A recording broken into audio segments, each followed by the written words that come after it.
आज का जो हमारा लेक्चर रहेगा वो एक बहुत बेसिक सा टॉपिक रहेगा। और ये जो टॉपिक है अगर आप इसको बहुत अच्छे तरीके से समझ लेते हो तो जाते जाते ये जो आपको लेक्चर है ये कहीं ना कहीं एक या दो क्वेश्चंस में स्टेटमेंट के रूप में नजर आएगा। तो जो टॉपिक आज हम देखेंगे वो कहीं ना कहीं स्टेटमेंट बन के हमारे एग्जाम में नजर आएगा।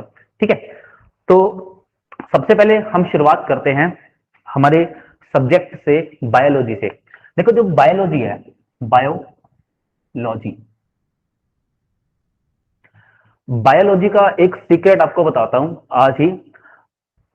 कभी कभी क्या होता है कि हमें कुछ ऐसी टर्मिनोलॉजी होती है जो शायद हमने पढ़ी नहीं होती या कहीं ना कहीं हम उसको मिस कर जाते हैं। तो खूबसूरती बायो की ये है कि इसकी जो टर्मिनोलॉजी है ना ये हमेशा करेक्टरिस्टिक्स के बेसिस पे की जाती है। जैसे फॉर एग्जांपल बायोलॉजी है ना, अगर हम टर्मिनोलॉजी को तोड़ के देखें, कुछ पार्ट में ब्रेक करें, है ना, तो हमें उसका जो मीनिंग है वो कहीं ना कहीं पता चलता है।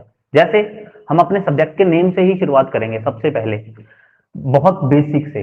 जैसे बायोलॉजी को अगर हम तोड़ देते हैं तो हमारे पास यहाँ पे दो जो वर्ड्स हैं वो बनते हैं, एक है बायो, दूसरा है लॉजी। इन दोनों वर्ड्स को मिलकर क्या बन गया? बायोलॉजी।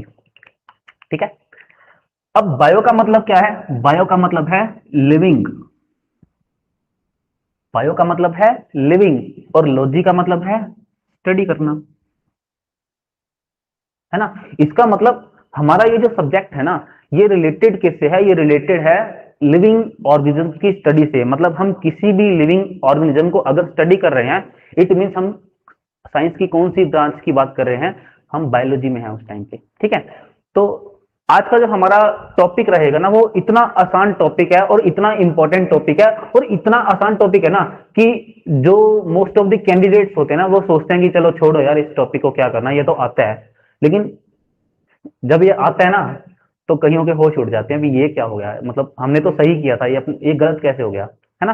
तो हमें इन सब चीजों से बचना है। हमारा जो मकसद है वो ये है कि बिल्कुल बेसिक लेवल से स्टार्ट करना है और पूरे हाई लेवल तक जाना है। और बीच में जितनी भी छोटी छोटी बातें हैं ना उन सभी बातों का ध्यान रखना है कि कहां से एग्जामिनर क्वेश्चन पूछ सकता है।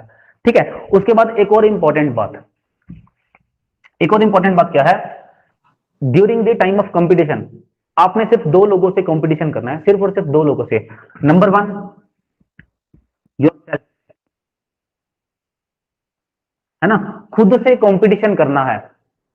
सबसे पहला ध्यान क्या रखेंगे कि हम खुद से मतलब कंपटीशन करेंगे कि क्या हम अपने आज से बेटर हैं, मतलब अपने कल से आज बेटर हैं या नहीं बेटर हैं। जिस दिन आपको लगे ना कि आपका जो आज का दिन है वो जो बीत गया कल उससे बेटर नहीं है, इट मींस आपकी जो तैयारी है, आपकी जो प्रिपरेशन है वो अच्छी नहीं चल रही है। और अगर आपको अंदर से लगे कि हाँ मेरा तो मतलब कल वाले दिन से आज मुझे कुछ ज्यादा आता है, मैंने कुछ सीखा है, इट मींस आप बिल्कुल सही ट्रैक पे चल रहे हो। सेकंड कॉम्पिटिटर कौन है? हमारा जो सेकंड कॉम्पिटिटर है ना वो हमारा दुश्मन है। और उस दुश्मन को क्या बोलते हैं? एग्जामिनर। Examiner brain. जो एग्जामिनर जिसको हमारा एग्जाम सेट करना है वो हमारा दूसरा सबसे बड़ा दुश्मन है। कैसे दुश्मन है? या कॉम्पिटिटर बोल दो उसको, क्योंकि हमने उसके ब्रेन को स्टडी करना है। हमने इसके ब्रेन को किस तरीके से स्टडी करना है? हमने पहले तो सारे के सारे जो पुराने क्वेश्चंस आ रखे हैं उनको अच्छे तरीके से देखेंगे, उनको एनालाइज करेंगे। एनालाइज करके हम ये जान सकते हैं कि जो हमारा एग्जामिनर है, जो एग्जाम बना रहा है, वो किस तरीके का क्वेश्चन फिर से फ्रेम कर सकता है। तो हमारा कंपटीशन किससे है? इन दो लोगों से है। एक तो हम खुद हैं, दूसरा कौन है? हमारा जो एग्जामिनर है, जो हमारे एग्जाम को फ्रेम कर रहा है। तो ये दो हमारे कॉम्पिटिटर हैं और इन दोनों कॉम्पिटिटर से हमेशा कॉम्पीट करना है और अच्छे से करना है। ठीक है, तो इसी के साथ ही हम शुरुआत करेंगे। तो मुझे सबसे पहले सारे बच्चे यस लिख के बोलो कि हाँ आप इन दोनों कॉम्पिटिटर से आगे जाओगे या नहीं जाओगे, बेटर परफॉर्म करोगे, यस और नो जी, यस और no. Very good very good, बहुत बढ़िया। ये जितने लोग भी यस लिख रहे हैं ना डेफिनेटली ये कुछ मतलब ये इस एग्जाम को फोड़ के आएंगे बड़े अच्छे से। और जो अभी भी सोच रहे हैं ना कि यस लिखना या नहीं लिखना, तो भैया मेहनत करनी शुरू कर दो अपनी, है ना। अगर यहां पे भी शर्माओगे तो फिर कहां जाओगे। चलो फिर हम शुरुआत करते हैं हमारे आज के टॉपिक से। हमारा आज का टॉपिक जो है वो रिलेटेड है बंतु जी, आप कुछ बोलना चाह रहे हैं तो प्लीज आप उसको मैसेज में लिख दीजिए। बंतु जी, आप कुछ बोलना चाह रहे हैं, प्लीज आप उसको मैसेज में लिख दीजिए। ठीक है जी, मैं अभी भी रिपीट कर देता हूं। During the time of lecture अगर किसी भी स्टूडेंट को, कोई भी किसी भी कैंडिडेट को कोई डाउट है तो आप प्लीज उसको लिख दीजिए जी। तो हमारे टॉपिक की शुरुआत करते हैं। हमारा टॉपिक है बहुत आसान, living. What is the meaning of living? हमारा टॉपिक क्या है? हमें ये जानना है what is the meaning of living. हम बार बार सोचते, हम बोलते हैं कि biology is the branch of science which deals with the study of living organism. What is the meaning of living, है ना? देखो, एक बहुत जी, एक छोटी सी बात करें, एक छोटी सी बात करते हैं, फिर हम आगे चलते हैं। अगर आपके सामने एक प्लास्टिक की गुड़िया है, देखिए अगर आपके सामने एक प्लास्टिक की गुड़िया है ना, और एक आपके सामने जो रियल बेबी है वो है, और मैं पूछूं कि अच्छा बताओ दोनों में से लिविंग कौन है और नॉन लिविंग कौन है, तो झट से पहचान लोगे कि सर जी ये जो गुड़िया ना ये तो प्लास्टिक है, ये तो नॉन लिविंग है जी, और जो दूसरी गुड़िया ना वो लिविंग है। तो अब मैं आपसे क्वेश्चन पूछूं कि अच्छा बताओ कैसे पता चला ये लिविंग है ना? तो यहां पे चक्कर पड़ेगा भी, कैसे पता चला? तो आप बोलोगे कि सर जब हमने प्लास्टिक वाली गुड़िया को देखा ना तो उसने किसी तरह की कोई मूवमेंट नहीं शो की, लेकिन जब हमने दूसरी गुड़िया को देखा ना वो सांस ले रही थी, हमें ऐसा लग रहा था जैसे वो सांस ले रही है, वो अपने हाथ हिला रही थी, वो हंस रही थी, वो रो रही थी, है ना, वो खाना खा रही थी, है ना, वो खाना खा रही थी। तो इट मीन्स ऐसे भी कुछ कैरेक्टरिस्टिक फीचर हैं लिविंग ऑर्गेनिजम्स के अंदर जिनको देख के आप ये पहचान सकते हो कि हाँ ये ऑर्गेनिज्म जो है वो लिविंग ऑर्गेनिज्म है। ठीक है, तो ये तो एक छोटी सी बात है कि जिससे आप देख सकते हैं, मतलब बाहर से देख के बता सकते हैं कि ये जो ऑर्गेनिज्म है ये लिविंग है। लेकिन बायोलॉजी की टर्म में हम लिविंग ऑर्गेनिजम्स को किस तरह से एक्सप्लेन करेंगे, मतलब ऐसे कौन कौन से कैरेक्टरिस्टिक फीचर हैं, हम क्या करने वाले हैं, कैरेक्टरिस्टिक्स ऑफ लिविंग ऑर्गेनिज्म, है ना? हम देखेंगे कि लिविंग ऑर्गेनिज्म के कौन कौन से कैरेक्टरिस्टिक फीचर होते हैं जो जिनको देख के हम ये बोल सकते हैं कि ये जो ऑर्गेनिज्म है ये लिविंग है। तो हम शुरुआत करते हैं सबसे बेसिक वाले कैरेक्टरिस्टिक्स की। अगर मैं बात करूं लिविंग ऑर्गेनिज्म की कि बताओ लिविंग ऑर्गेनिज्म में कौन कौन से कैरेक्टर्स होते हैं, तो आप सब में से कोई ना कोई बोलेगा जी जो लिविंग ऑर्गेनिज्म है ना वो तो ग्रोथ करते हैं, नॉन लिविंग नहीं करते हैं। तो हमारा सबसे जो पहला कैरेक्टरिस्टिक फीचर रहेगा वो क्या है, ग्रोथ एंड डेवलपमेंट। मतलब ऐसे फीचर, मतलब ये जो ग्रोथ और डेवलपमेंट है ना ये लिविंग ऑर्गेनिजम्स का एक ऐसा फीचर है जो शायद सिर्फ और सिर्फ लिविंग में पाया जाता है। लेकिन दोस्तों याद रखना, साइंस या फिर biology is the science of exception. Biology में ना बहुत सारी एक्सेप्शन है, और जहां पे एक्सेप्शन आ गई ना वहां पे एग्जामिनर की नजर रहेगी कि ये एक्सेप्शन है, यहां से क्वेश्चन डालना बनता है। तो हमने एक्सेप्शन तो कोई नहीं छोड़नी है, एक एक एक्सेप्शन को ना बहुत अच्छे से फोड़ देना, अच्छे से समझ लेना है। ठीक है, तो एक तो ये कैरेक्टरिस्टिक फीचर है कि जो लिविंग ऑर्गेनिजम्स है ना वो ग्रोथ करते हैं, वो डेवलपमेंट करते हैं। अच्छा, और कौन कौन से फीचर हो सकते हैं जो लिविंग ऑर्गेनिजम्स हैं वो क्या करते हैं, वो रिप्रोडक्शन करते हैं। अच्छा, और कौन कौन से फीचर है जो लिविंग ऑर्गेनिजम्स है ना वो लोकोमोशन एंड मूवमेंट को शो करते हैं। इन सभी कैरेक्टरिस्टिक फीचर्स को मैं आगे करवाऊंगा आपको, एक एक को आराम से करेंगे, समझेंगे। अच्छा, और कौन कौन से फीचर्स हैं, देखो मैं सिर्फ ऐसे फीचर्स को लेके चलूंगा जो एग्जाम्स में फ्रीक्वेंटली पूछे जाते हैं। ठीक है, नेक्स्ट कौन सा फीचर है, नेक्स्ट जो फीचर है वो है मेटाबॉलिज्म। क्या है जी, मेटाबॉलिज्म। मतलब लिविंग ऑर्गेनिजम्स के अंदर हमें क्या देखने को मिलता है, मेटाबॉलिज्म। अब क्या होता है मेटाबॉलिज्म, उसके लिए थोड़ी सी वेट करते हैं, है ना? अच्छा, और कौन कौन से फीचर हैं जो लिविंग ऑर्गेनिजम्स है ना वो चीजों को सेंस कर सकते हैं, वो चीजों को रिस्पोंड करते हैं। और जब हम चीजों को सेंस करते हैं तो हम बोलते हैं कि हाँ वो यार मतलब कॉन्शियस है, हम पूरे हम अपने आसपास के इन्वायरमेंट से अच्छी तरह से इन्फॉर्म्ड है, अच्छी तरह से हमें उसके बारे में पता है, और इसको बोलते हैं कॉन्शियसनेस। क्या बोलते हैं जी, कॉन्शियसनेस, कॉन्शियसनेस। ठीक है, तो ये कुछ ऐसे फीचर्स हैं लिविंग ऑर्गेनिजम्स के जो पाए जाते हैं और जो एग्जामिनर के फेवरेट हैं, जहां से क्वेश्चन पूछे जाते हैं। अब मन में क्वेश्चन आना चाहिए कि 3 तो सर ने ब्लैक मार्कर से लिख दिए, 2 को ग्रीन से क्यों लिखा? तो 2 को ग्रीन से इसलिए लिखा है क्योंकि ये 2 ही बहुत इंपॉर्टेंट है, ये 2 बहुत इंपॉर्टेंट है और इन्हीं को हम बहुत अच्छे से समझेंगे। ठीक है जी, तो शुरुआत करते हैं हम सबसे पहले कैरेक्टरिस्टिक फीचर की, ग्रोथ एंड डेवलपमेंट। सबसे पहला कैरेक्टरिस्टिक फीचर क्या रहेगा? Growth and development. अच्छा, 2 वर्ड है ना, एक ग्रोथ है, एक डेवलपमेंट है। एक वर्ड क्या है? ग्रोथ, और दूसरा वर्ड क्या है? डेवलपमेंट। कभी कभी ना हमें इन दोनों वर्ड्स में डिफरेंस नहीं पता होता, तो डिफरेंस बहुत आसान है। पहले एक काम करते हैं, पहले हम ग्रोथ को समझते हैं कि ग्रोथ क्या होता है। देखो, ग्रोथ का मतलब है बढ़ना, किसी भी चीज का बढ़ना। लेकिन हम किसकी बात कर रहे हैं? हम बात कर रहे हैं लिविंग ऑर्गेनिज्म की। इसका मतलब यहां पे एक लिविंग ऑर्गेनिज्म के बढ़ने की बात हो रही है। पर बढ़ क्या चीज रही है? तो बढ़ यह चीज रही है कि जो ग्रोथ है ना, वो 2 तरीके से होती है। नंबर 1, या तो ये हो सकता है जो सेल है उसका जो मास है और जो उसका वॉल्यूम है, या तो उसका मास है, वॉल्यूम, ये दोनों क्या कर रहे हैं? ये इंक्रीज कर रहे हैं। तो इसको मैं क्या बोलूंगा? ग्रोथ बोलूंगा ना। एक सेल था, उसका जो मास है वो लगातार बढ़ रहा है, उसका जो वॉल्यूम है, उसका जो साइज है वो लगातार बढ़ रहा है, तो मैं क्या बोलूंगा कि वहां पे क्या हो रही है? वहां पे ग्रोथ हो रही है। नंबर 1। अच्छा, दूसरा क्या हो सकता है? दूसरा ये हो सकता है, दूसरी बात इंपॉर्टेंट ये है कि हो सकता है नंबर ऑफ सेल्स बढ़ रहा है। क्या हो सकता है? नंबर ऑफ सेल्स बढ़ रहा है। नंबर ऑफ सेल्स ये लगातार क्या कर रहे हैं? इंक्रीज कर रहे हैं। तो इसको भी मैं क्या बोलूंगा? This is also growth. Number 1 क्या है? इंक्रीज कर रहा है, मास इंक्रीज कर रहा है। नंबर 2 क्या है? जो सेल का नंबर है वो इंक्रीज कर रहा है। अच्छा, कहां पे देखने को मिलते हैं? अगर आप नोटिस करो, अगर आपने सेल साइकिल को पढ़ा है, बाकी हम सेल साइकिल को बहुत अच्छे से पढ़ेंगे, लेकिन अगर आपको सेल साइकिल का बहुत बेसिक भी पता है तो आपको पता होगा कि जो G1 फेस होता है वहां पे सेल अपने साइज को इंक्रीज करता है, क्योंकि वो अपने अंदर ऑर्गेनेलिस को डुप्लीकेट करता है, ऑर्गेनेलिस को बनाता है। ऐसे G2 फेस में सेल फिर अपने साइज को इंक्रीज करता है। तो सेल का साइज इंक्रीज हो रहा है, इट मीन वहां पे क्या हो रही है? ग्रोथ हो रही है ना। ऐसे ही अमीबा है ना, अमीबा अपने सेल के साइज को इंक्रीज करता है और जब इतना साइज हो जाता है ना कि उसका जो न्यूक्लियस है वो कंट्रोल नहीं कर पाता, फिर अमीबा स्प्लिट कर जाता है, 2 पार्ट में टूट जाता है। ठीक है, तो साइज का इंपॉर्टेंट रोल है, तो इसका मतलब अमीबा भी ग्रोथ कर रहा है ना।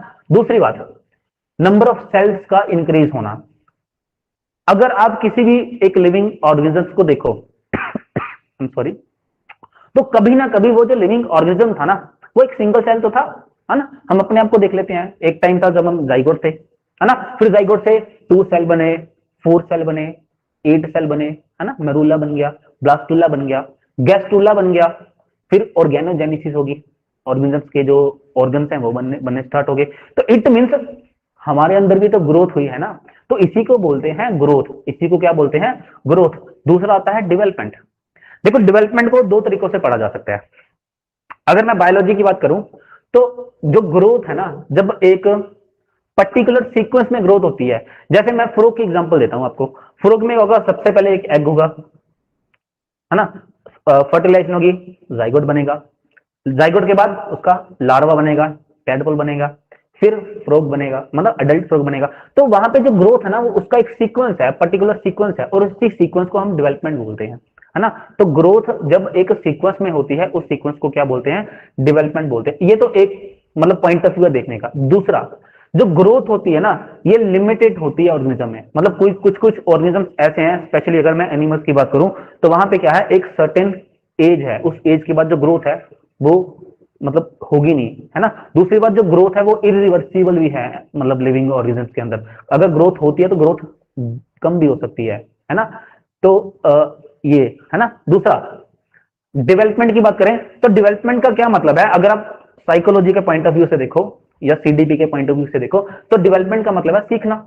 और इंसान जब तक जिंदा है, एनिमल जब तक जिंदा है, I am not talking about only human, कोई भी एनिमल जब तक जिंदा है तब तक वो सीखता है, कुछ ना कुछ हम हर रोज सीखते हैं। अभी आप लेक्चर सुन रहे हो ना, हो सकता है आप लोगों को इसके बारे में नॉलेज हो, पहले से पता हो, लेकिन फिर भी सुन रहे हो तो कुछ ना कुछ आप यहां से भी सीखोगे। इसका मतलब आप अपने आप को भी क्या कर रहे हो? डेवलप हो रहे हो इस टाइम पे।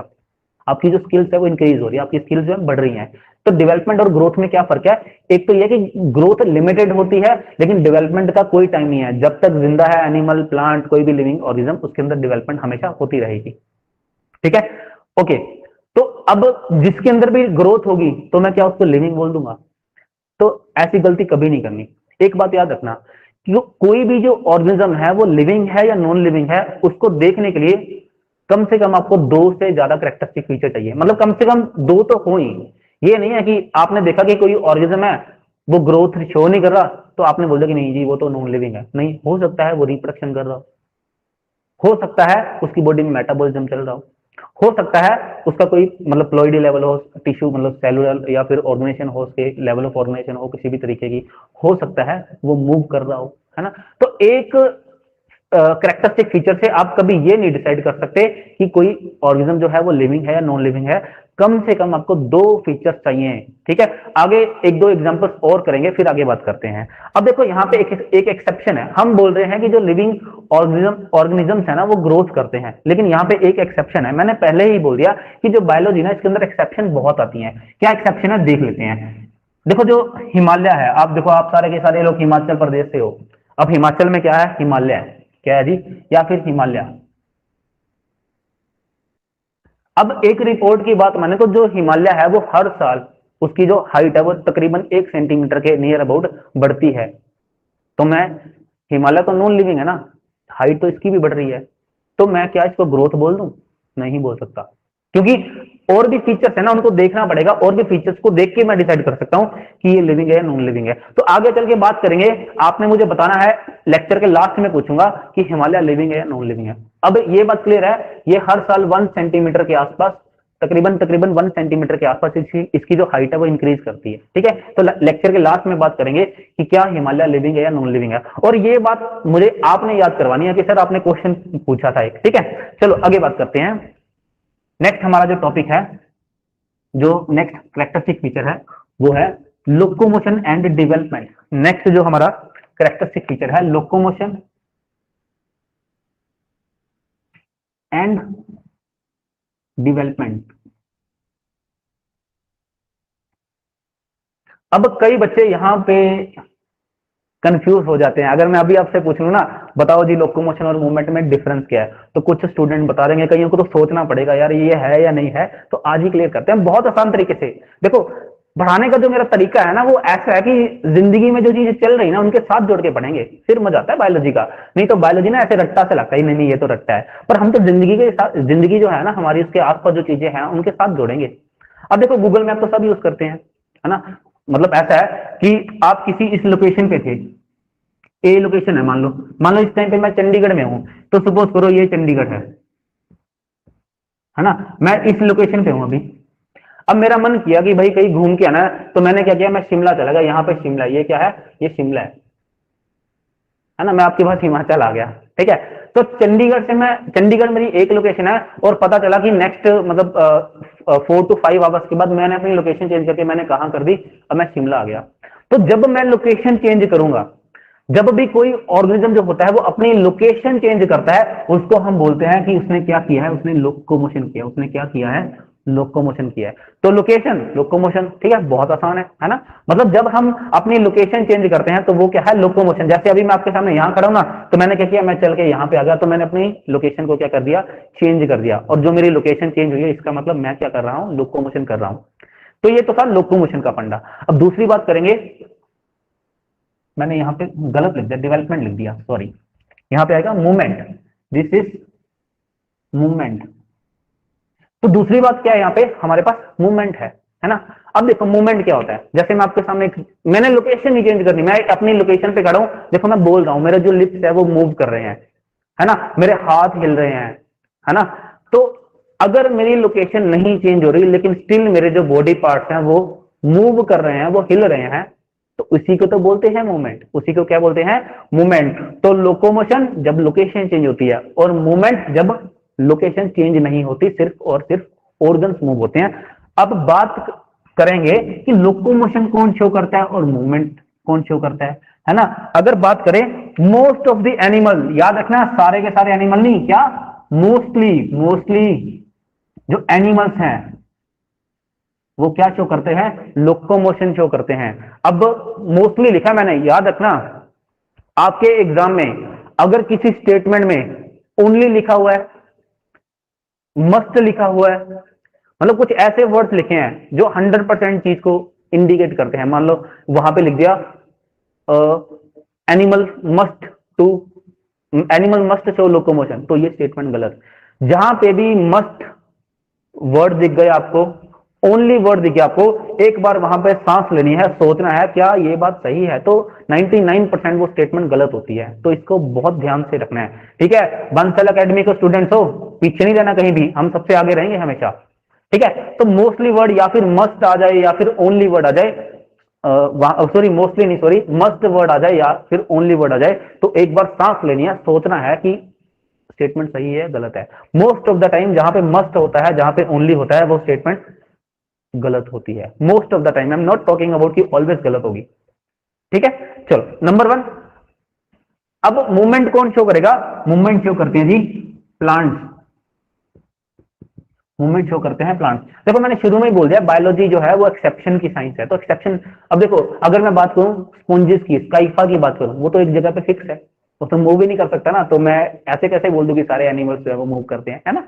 चलो, तो प्लांट जो है वो क्या शो करते हैं, मूवमेंट शो करते हैं। देखो सनफ्लावर था, सन यहाँ पे है, फ्लावर का जो फेस है इस तरफ है, सन घूम के इधर आ गया, फ्लावर ने फेस उधर कर लिया, मतलब जहां जहां पे सन जाएगा उसको सेंस करके जो फ्लावर है वो भी अपनी डायरेक्शन को क्या कर रहा है, चेंज कर रहा है। इसका मतलब भाई जो प्लांट है वो भी सेंस करते हैं चीजों को। अच्छा धूप थी, दिन था, फ्लावर ऐसे ओपन है, रात हुई फ्लावर बंद हो गया, इसका मतलब वो क्या कर रहे हैं, सेंस कर रहे हैं लाइट को, है ना।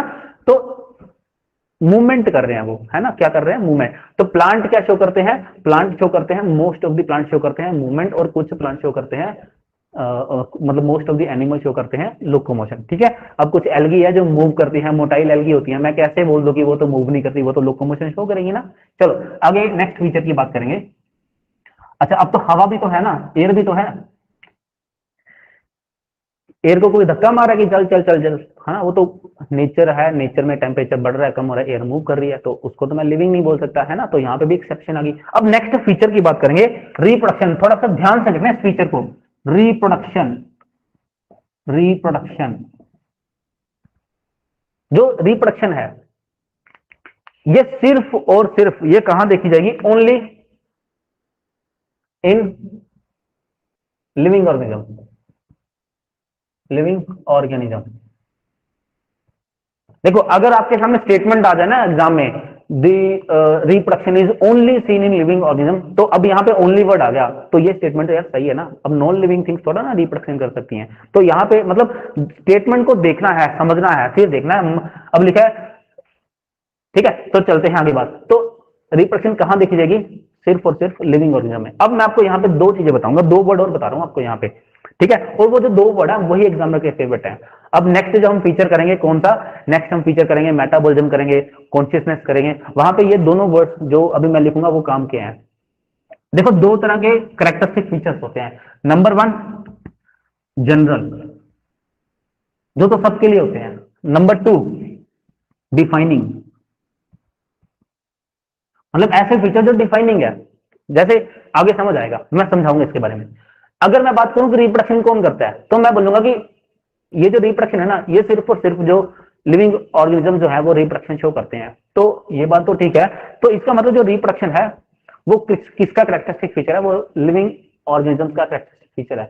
लेकिन क्या सारे लिविंग ऑर्गेनिज्म जो हैं वो रिप्रोडक्शन करते हैं, तो मैं बोलूंगा नो, सारे लिविंग ऑर्गेनिज्म जो हैं वो रिप्रोडक्शन शो नहीं करते, कुछ एक्सेप्शंस हैं जहां पे रिप्रोडक्शन नहीं होती। तो अब ऐसे जो ऑर्गेनिज्म्स हैं जिनके अंदर रिप्रोडक्शन नहीं हो रही, तो क्या उन ऑर्गेनिज्म्स को मैं नॉन लिविंग बोल सकता हूं क्या, अरे बिल्कुल नहीं बोलूंगा। मैंने पहले ही बता दी थी ये बात कि कभी भी हम एक फीचर से डिसाइड नहीं करेंगे लिविंग है या नॉन लिविंग है। अब देखो मैं एक्सेप्शंस की बात करता हूं, एक्सेप्ट, अब डिफाइनिंग फीचर जो है इसके बारे में मैं आगे बताऊंगा। डिफाइनिंग फीचर ऐसे फीचर है लिविंग ऑर्गेनिज्म्स के जिनकी कभी भी कोई भी एक्सेप्शन देखने को नहीं मिलेगी। मतलब डिफाइनिंग फीचर वो फीचर होगा जो हर एनिमल्स में, हर प्लांट में, हर लिविंग ऑर्गेनिज्म में पाया जाएगा, और जनरल फीचर वो होगा जिसकी एक्सेप्शन देखी जा सकती है। चलो इसी को आगे कंटिन्यू करेंगे, मैं आगे डिफाइनिंग फीचर के बारे में फिर से बताऊंगा, ठीक है। तो सबसे पहले बात करेंगे रिप्रोडक्शन की। जनरल सी बात है, रिप्रोडक्शन है क्या? अपने जैसे एक ऑर्गेनिज्म, अपने जैसे एक दूसरे ऑर्गेनिज्म को प्रोड्यूस करना, इसको क्या बोलते हैं? रिप्रोडक्शन बोलते हैं, है ना? बहुत सिंपल है ना? और ये किस वे से, ये एसेक्सुअल मेथड से भी होती है, ये सेक्सुअल मेथड से भी होती है। डिटेल में हम आगे पढ़ेंगे जब हमारे आने वाले लेक्चर्स होंगे, ठीक है? अब बात करेंगे मतलब क्या चाहता हूं, देखो इसकी कुछ एक्सेप्शंस हैं। जैसे एक कपल है ना? एक कपल है, उनका कोई प्लान ही नहीं है बेबी का, उनका कोई बेबी का प्लान नहीं है। इसका मतलब वो किसी भी न्यू, जो उनके जैसा जो न्यू ऑर्गेनिज्म है उसको प्रोड्यूस नहीं कर रहे, तो इसका मतलब वो रिप्रोडक्शन नहीं कर रहे, है ना? तो क्या उनको मैं नॉन लिविंग बोल दूं? नहीं बोल सकता भाई, बिल्कुल नहीं बोल सकता, क्योंकि उनके अंदर बाकी सारे फैक्टर्स ही फीचर पाए जाते हैं। अब दूसरी एग्जांपल है म्यूल की। दूसरी एग्जांपल कौन सी है? म्यूल की एग्जांपल है। बंटू जी प्लीज आप कैमरा ऑफ कर लीजिए। बंटू जी, बंटू जी आप सुन पा रहे हैं मुझे?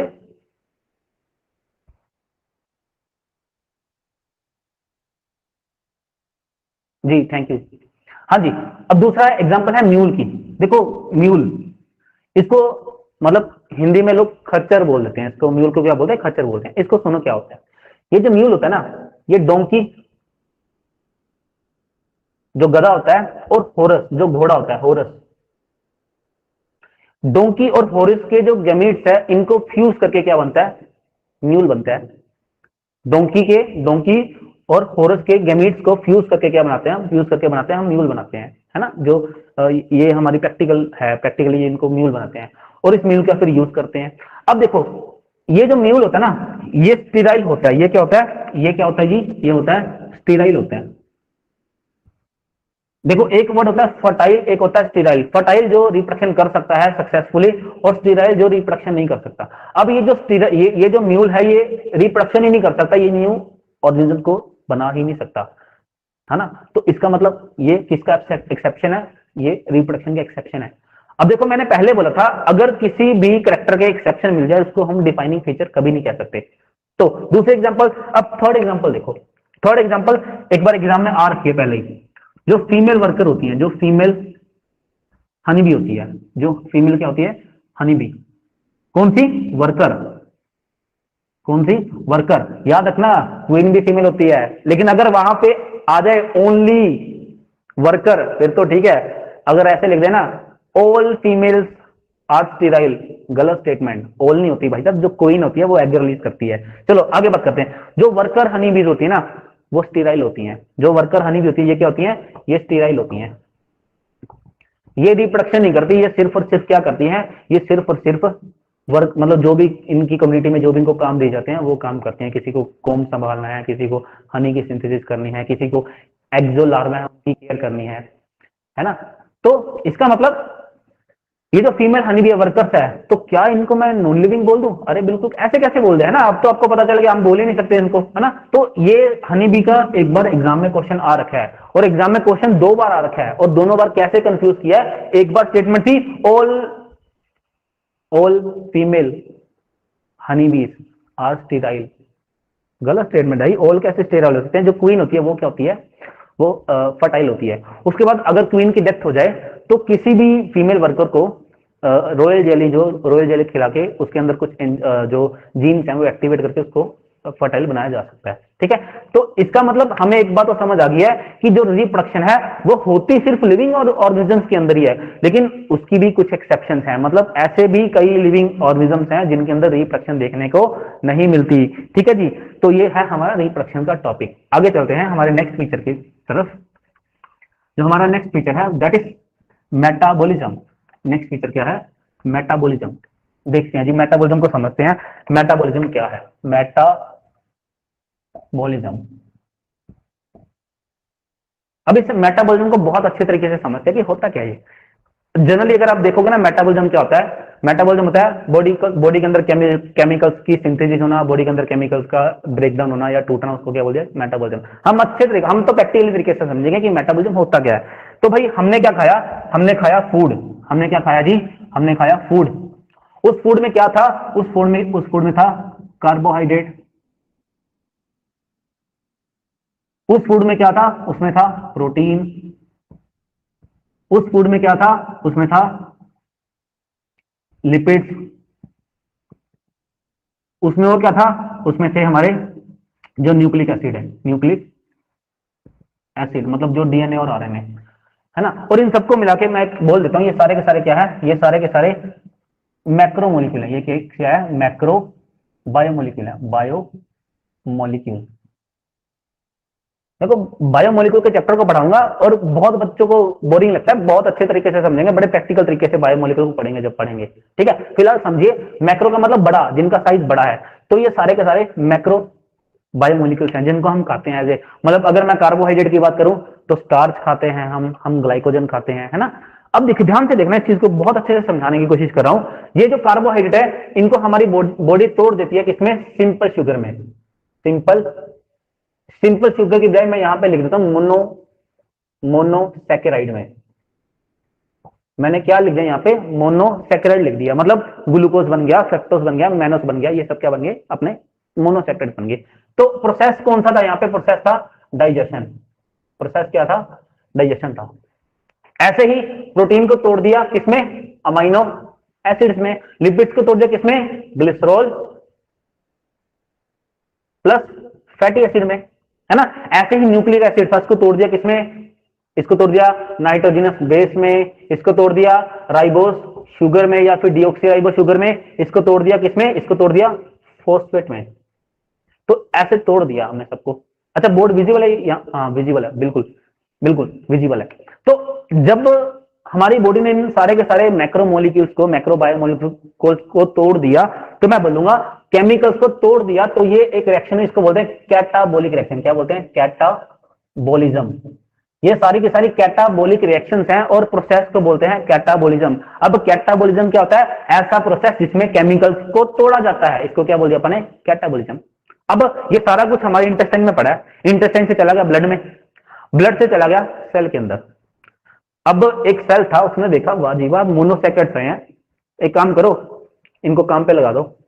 इनको ना एक लीवर के पास चले गए, इनको लीवर ने बोला भाई इस बंदे ने तो बहुत सारी ग्लूकोज खा लिया या शुगर खा लिया, एक काम करो सारी के सारी ग्लूकोज को इकट्ठा करो और इसको कहां रख दो, इसको जोड़ दो, मतलब इसको कन्वर्ट कर दो किसी, मतलब बहुत सारे शुगर के मॉलिक्यूल को जोड़ के एक बड़ा मॉलिक्यूल बना दो, जिसको उसने बोल दिया ग्लाइकोजन। और प्लांट्स ने भी ऐसे किया भाई, फोटोसिंथेसिस, आज तो बहुत बढ़िया सी धूप निकली हुई थी, फोटोसिंथेसिस कर लिया, बहुत भरपूर पेट खाना बन गया। एक काम करते हैं इसको स्टोर कर लेते हैं किसमें, स्टार्च की फॉर्म में, मतलब सारे शुगर को, सारे ग्लूकोज को जोड़ के स्टार्च बना दो, है ना।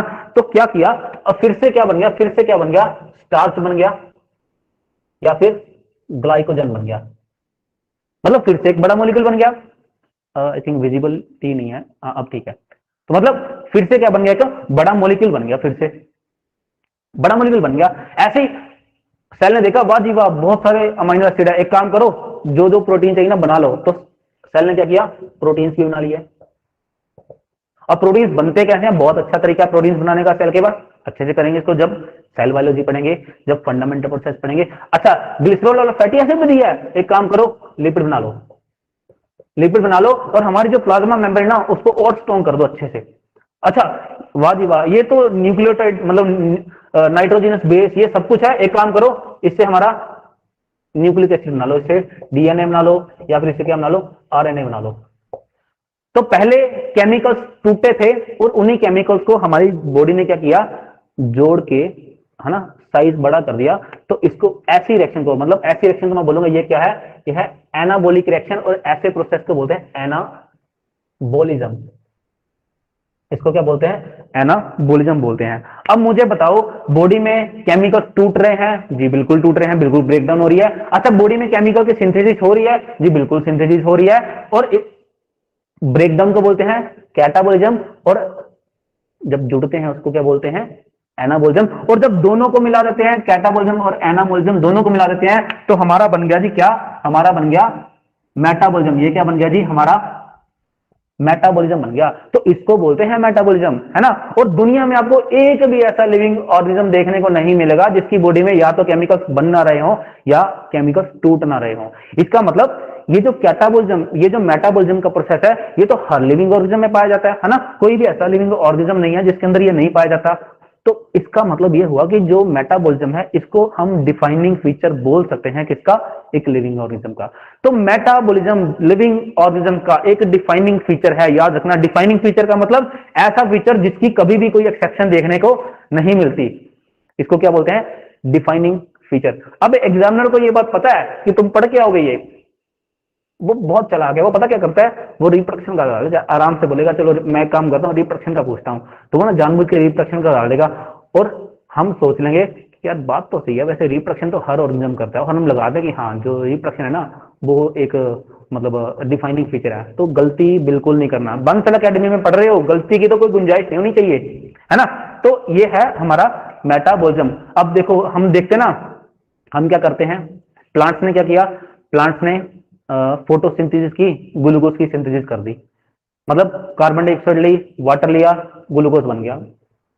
एनिमल्स ने क्या किया, उसी ग्लूकोज को खाया, CO2 भी बाहर निकाल दी, वाटर भी बाहर निकाल दिया, फिर से तोड़ दिया उसको, तो चलता रहता है हमारे अंदर। चलो, तो मेटाबॉलिज्म ये था हमारे पास मेटाबॉलिज्म, और इसको भूलना नहीं है, मेटाबॉलिज्म को तो अच्छे से कर देना है, क्योंकि ये बाउंसर क्वेश्चन है, ये ऐसा टॉपिक है जिसको सब छोड़ देते हैं कि चलो छोड़ो यार लिविंग ऑर्गेनिज्म को क्या ही पढ़ना, ये तो आते हैं, लेकिन फिर जब आते हैं ना तब पहले तुम इग्नोर कर देते हो, बाद में तुम्हारे आंसर को एग्जामिनर इग्नोर कर देता है कि नहीं नहीं ये गलत है। अब नेक्स्ट फीचर क्या है, नेक्स्ट है कॉन्शियसनेस। कॉन्शियसनेस, कॉन्शियसनेस का मतलब क्या, अगर मैं वैसे पूछ लूँ कॉन्शियसनेस, तो आज गूगल पे सर्च करोगे कॉन्शियसनेस, तो वहां पे लिखेगा किसी को होश होना, मतलब कोई जाग रहा है, उसको कॉन्शियसनेस बोलते हैं। लेकिन हमारी लैंग्वेज में क्या बोलेंगे, हमारी लैंग्वेज में अगर मैं आपको बहुत सिंपल तरीके से एक्सप्लेन करूँ ना, कॉन्शियसनेस का मतलब है अपने आसपास के इन्वायरमेंट की समझ होना। अरे एक काम करते हैं, एग्जांपल समझते हैं, ऐसे नहीं बात बनेगी, एग्जांपल लेते हैं। हमारे पास ये एक लैब के अंदर एक पेटी डिश है, लैब के अंदर क्या है, पेटी डिश है, और इसके अंदर ये घूम रहा हमारे पास एक अमीबा, एक क्या घूम रहा है, एक अमीबा, ठीक है।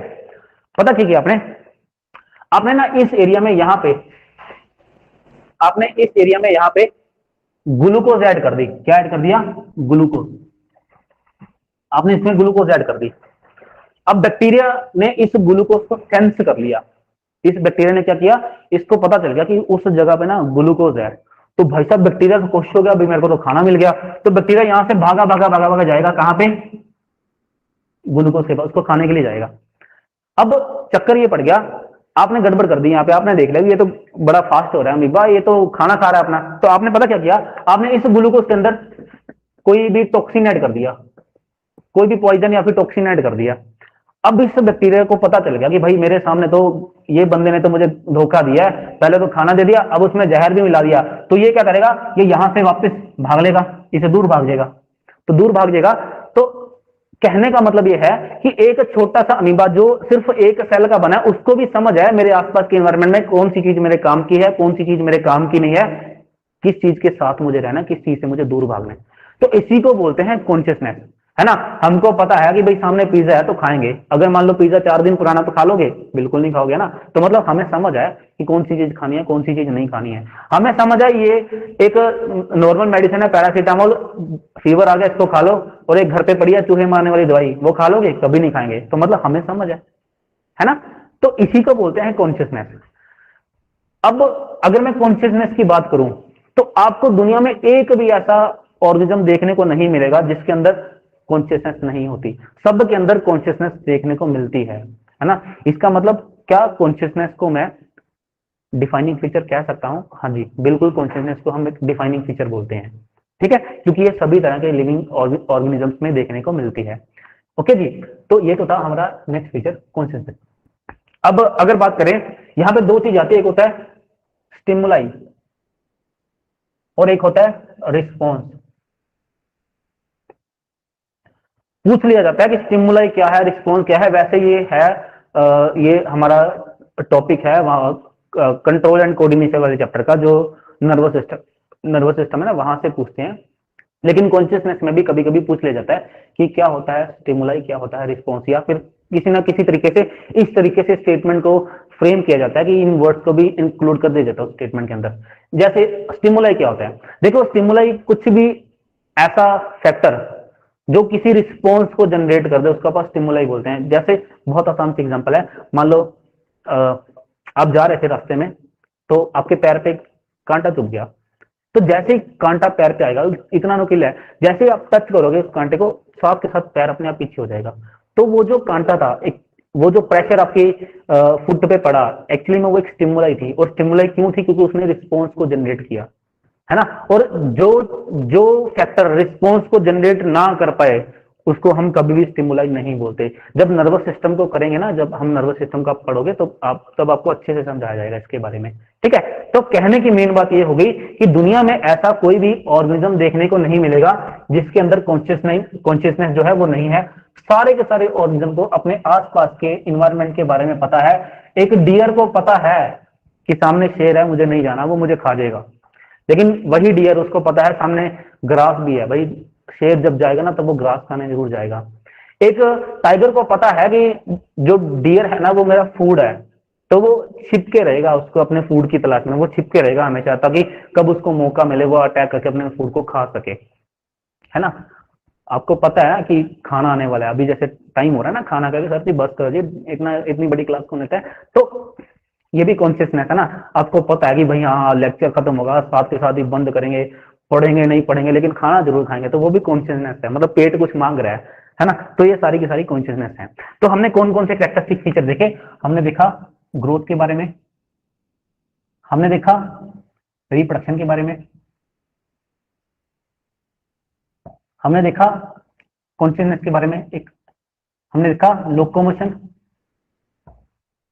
एंड मूवमेंट के बारे में, हमने देखा कॉन्शियसनेस के बारे में,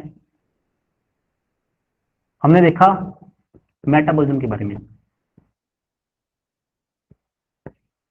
तो अगर मैं बात करूं, ये नीचे वाले जो दो कैरेक्टरिस्टिक फीचर हैं कौन कौन से, कॉन्शियसनेस और मेटाबॉलिज्म, ये दोनों के दोनों क्या है? हमारे डिफाइनिंग फीचर हैं। ये क्या है जी? Defining feature. मतलब ये पूरे के पूरे लिविंग ऑर्गेनिज्म को डिफाइन करने की ताकत रखते हैं, क्योंकि इनकी कोई भी एक्सेप्शन देखने को नहीं मिलती। बार बार इसलिए रिपीट करता हूं कि दिमाग में ये चीज बैठ जाए आके, कल को ये ना हो कि यार ध्यान दे देते, क्या पता मतलब पेपर में मान लो क्वेश्चन आ जाए, तो उस टाइम सोचा रहे यार काश ध्यान दे दे, तो फिर पछताने का कोई फायदा नहीं है ना। चलो, तो ये कौन से फीचर है? दोनों डिफाइनिंग फीचर। और बाकी ये दोनों कौन से हैं? ये है जनरल जो फीचर होते हैं। ये क्या है? General feature. मतलब जनरल फीचर ऐसे फीचर जिनकी हमें क्या देखने को मिलती है? जिनकी एक्सेप्शन देखने को मिलती है। ग्रोथ की एक्सेप्शन क्या थी? हिमालय ग्रो कर रहा है। कुछ ऐसे भी ऑर्गेनिज्म होते हैं जो ग्रोथ मतलब ग्रोथ नहीं करते, मतलब एक सर्टेन पीरियड हो गया ग्रोथ करनी बंद कर देंगे, है ना। कुछ ऐसे भी ऑर्गेनिज्म होते हैं जो उनकी जो ग्रोथ है वो इरिवर्सिबल होती है। अरे ह्यूमन की एग्जांपल ले लो, मतलब एक बेबी था, इतना सा बेबी है, बड़ा हो रहा है, बड़ा हो रहा है, 21-22 साल का हो गया, इतना जैसे मेरे जितना हो गया बड़ा। अब जैसे जैसे एज बढ़ जाएगी, 65 साल 70 साल, तो हाइट छोटी होती रहेगी, हाइट छोटी होती रहेगी, तो नंबर ऑफ सेल्स क्या हो रहे हैं? डिक्रीज हो रहे हैं बॉडी के अंदर। बन तो रहे नहीं है नए, क्योंकि बहुत पुरानी बॉडी हो चुकी है ना, डीएनए पुराना हो चुका है, जो टीलोमरेज है वो खत्म हो चुके हैं उसके, है ना। तो अब क्या है कि नए सेल्स तो बन नहीं रहे, लेकिन पुराने वाले खत्म हो रहे हैं, तो उसको हम मैं बोलूंगा कि जो डिक्रीज जो ग्रोथ है ना, वो इरिवर्सिबल होती है, वो वापस भी जा सकती है, ठीक है। डेवलपमेंट हमेशा और हमेशा एक मतलब इरिवर्सिबल कभी नहीं होती। उसके बाद बात करेंगे लोकोमोशन मूवमेंट, बहुत अच्छे से समझा। लोकोमोशन का मतलब है लोकेशन को चेंज करना, मूवमेंट का मतलब है सिर्फ लोकेशन को चेंज नहीं करना, अपने ऑर्गन्स को मूव करना, ठीक है। लोकोमोशन कौन शो करता है? सारे के सारे एनिमल्स। क्या मैं सही बोल रहा हूँ? सारे के सारे एनिमल शो करते हैं? नहीं, कुछ एक्सेप्शंस भी हैं, है ना। और यस सर। मूवमेंट कौन शो करता है? मोस्टली प्लांट जो है वो मूवमेंट शो करते हैं, लेकिन कुछ एनिमल्स भी हैं, है ना, कुछ एनिमल्स भी हैं। आगे कॉन्शियसनेस और मेटाबॉलिज्म के बारे में तो हमने अच्छे से पढ़ लिया। अब किसी भी स्टूडेंट को किसी भी तरह का कोई भी डाउट है तो आप पूछ सकते हो मुझसे। पहली बात तो ये बताओ, सबको समझ आ गया? सभी स्टूडेंट को समझ आ गया? अगर किसी स्टूडेंट को कोई टॉपिक दोबारा से देखना है तो अभी लिख दो कि भाई ये चीज रिपीट कर दो, मैं अभी रिपीट कर दूंगा। No sir. नेहा आप वेट कर लीजिए, सर अभी मैं हिमालय आपको कैसे बोलने का इंक्रीज मौका हो दूंगा। रहा है? अभी आप जो भी बोलोगे ना मुझे कुछ सुनाई नहीं देगा, मैंने माइक लगा रखा है। लास्ट के जो 5 मिनट होंगे मैं आपको टाइम दूंगा, आप मेरे साथ इंटरेक्ट कर सकते हो। स्टिल अभी किसी के पास कोई डाउट है, कुछ रिपीट करना है, तो आप प्लीज मैसेज में लिख दीजिए। हमारे इसी गूगल मीट में मैसेज का एक होता है ना ऑप्शन, तो वहां पे लिख दीजिए, मैं देख के रिपीट कर दूंगा। जी प्रतिभा।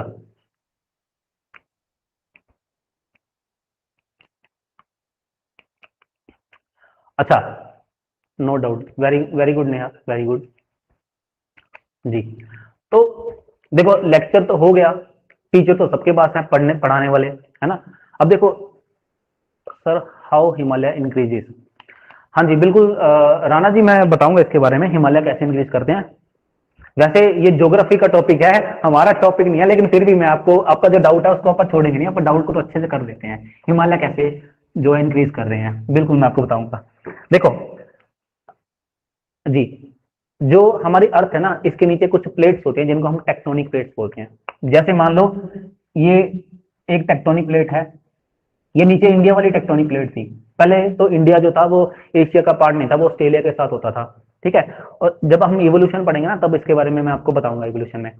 तो अब क्या हुआ कि जैसे, अरे मैं बहुत सिंपल सी एग्जांपल, एक बड़ी अच्छी सी एग्जांपल माइंड में आई है, और ये चीज हमने की भी होगी। जब हम बच्चे थे ना, छोटे थे, हम क्या करते थे, हम एक काम करते थे। अब इस तरफ मिट्टी होती थी, इस तरफ मिट्टी होती थी, ऐसे मिट्टी को पकड़ के पास में लेके आते थे, और जब दोनों मिट्टी की लेयर आपस में टकराती थी ना, तो जहां पे टकराएंगे वहां पे ऐसे मिट्टी ऊपर की तरफ राइज कर जाती थी, है ना। बिल्कुल सेम कॉन्सेप्ट है। एक यहाँ पे टेक्टोनिक प्लेट है, एक यहाँ पे टेक्टोनिक प्लेट है, एक ये इंडिया वाली टेक्टोनिक प्लेट है। ये दोनों की दोनों जो प्लेट्स है ना, एक दूसरे के मतलब ये जो है उसके ऊपर जा रही है, पास जा रही है। अब पास भी चलेगी बिल्कुल, अब जब टकराएगी, तो जब टकराएगी तो यहाँ पे क्या बनेंगे, हिमालयस बनेंगे। लेकिन अभी भी ये जो प्लेट है ना, ये जो नीचे वाली प्लेट है, अभी भी ऊपर की तरफ लगातार मूव कर रही है। तो लगातार जब मूव करेगी तो प्रेशर लगाएगी, जब प्रेशर लगेगा ना, तो हिमालय जो है वो नीचे से ऊपर की तरफ और ज्यादा बढ़ेंगे। तो इस तरीके से जो हिमालय की ग्रोथ होती है। ठीक है जी, राणा जी क्लियर? जी राणा जी क्लियर है जी। बाकी हम जब इवोल्यूशन पढ़ेंगे तब हम इसको और अच्छे से फिर से करेंगे। जी बिल्कुल। अब देखो जी जी, thank you for this, thank you for the confirmation.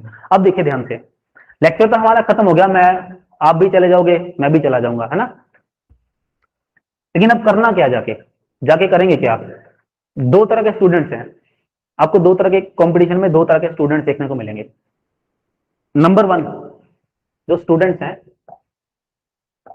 वो दो तरह के, एक तो ऐसे जिन्होंने स्टडी की, वो किसी भी पर्पज से हो सकती है, वो मतलब लेक्चर के थ्रू कर ली, या मतलब लाइव लगा लिया, कुछ भी, है ना। स्टडी की, उसके बाद ऐसे मतलब जब भी हम पढ़ते हैं ना, बस सब कुछ समझ आ गया जी, अब तो दुनिया जीत लेनी है ना। और उस दुनिया जीतने के चक्कर में हम लग जाते हैं, यही हमारा जो सोशल मीडिया है, इंस्टाग्राम व्हाट्सएप फलाना फलाना लग जाते हैं, है ना। और फिर आराम से सो जाते हैं, क्या करेंगे, सो जाते हैं, और अगले दिन वेट करते हैं जी, अगला दिन लेक्चर आएगा तो फिर अगले दिन फिर पढ़ेंगे।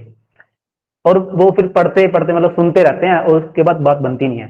दूसरे स्टूडेंट होते हैं, ये भी स्टडी करेंगे, ये भी पढ़ेंगे, उसके बाद ये क्या करेंगे, ये सेल्फ स्टडी भी करेंगे। ये क्या करेंगे, सेल्फ स्टडी भी करेंगे। और सेल्फ स्टडी में ये आएगा कि जो मेरे टीचर ने पढ़ाया क्या वो सब कुछ सही था ना।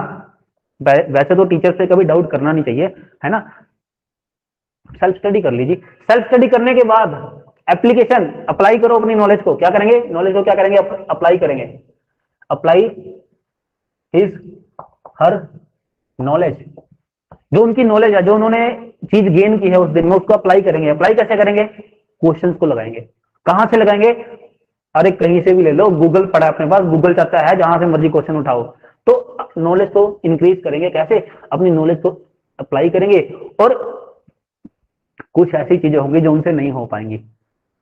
अब देखो मैं भगवान तो नहीं हूं जो सब कुछ करवा दूंगा, मैं भी इंसान हूं, भूल सकता हूं ना। तो वो फिर उसके बाद अपनी नॉलेज को अप्लाई करने के बाद क्या लेके आएंगे, डाउट लेके आएंगे। क्या लेके आएंगे, डाउट लेके आएंगे, और फिर पूछेंगे जी मुझे तो ये डाउट है जी बता दो, फिर उसके डाउट को क्लियर किया जाएगा, है ना।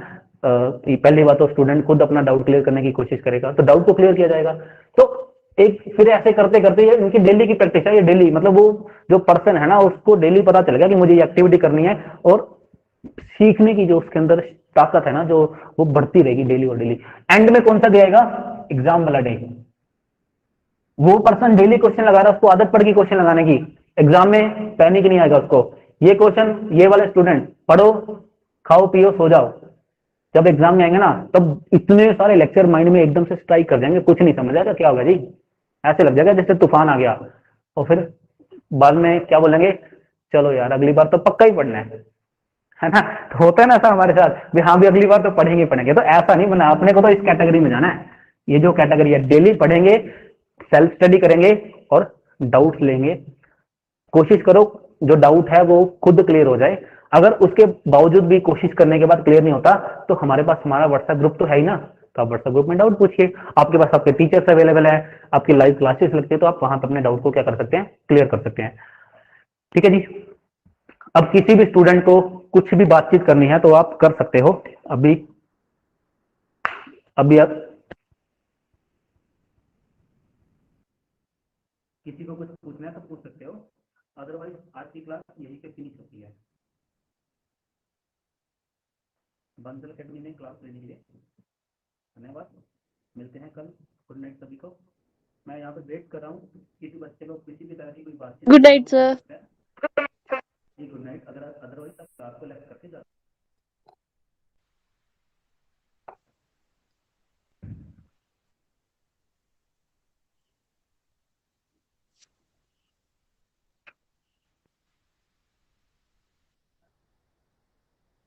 जी thank you for joining this session. Good night. Thank you, sir. मिलते हैं कल। Thank you, sir.